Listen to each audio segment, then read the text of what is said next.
There's really no light between clinical quality and safety and the patient experience. It's all the same thing, which changes the conversation.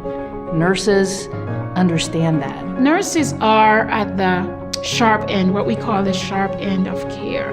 They hear, they feel, they experience, they see. We're there 24/7, 365. We make a huge impact. There's empathy and compassion that patients are expecting, and we have to be able to provide. Healthcare is a team sport, and we all participate in that patient experience, but nurses lead it.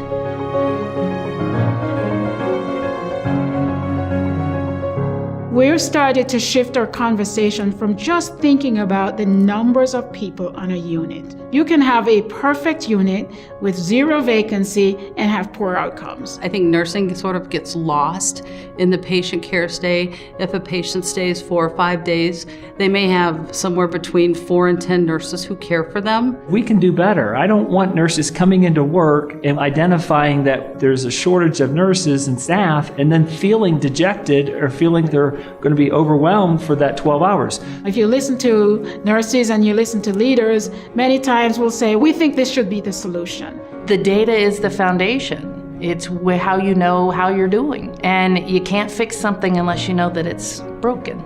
We developed the nursing staffing contingency model. We wanted to deliver a model where we knew nurses could come into work and have a 5-to-1 ratio on our med-surg floor. We did internal surveys with the staff, so we did a pre and post implementation of the model and surveyed all of our nurses, and all of our domains have improved and increased. We provide milestones for how we're doing with patient experience. And so every week or every month, whatever the frequency is, our nurses know how well they're doing. The vast majority of people come to work to do a great job, and they want only the best for their patients. So every time you do an audit, you always coach. Even if everything was perfect, you hit all the high points and you reinforce those high points.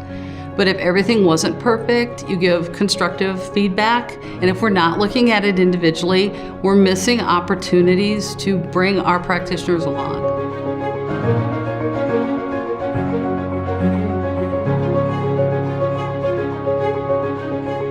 Everyone is trying to improve the patient experience, and it means looking at what we do every day differently.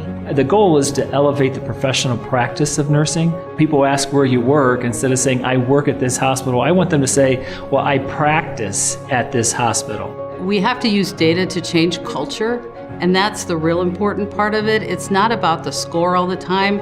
It's about the culture that drives that experience that the patient has for healing. We have to make sure that we are setting our nurses up for success, that we have nurses in the right place at the right time with the right patients to give the right care, and that we are giving them the training, the education, the information they need to be able to do that.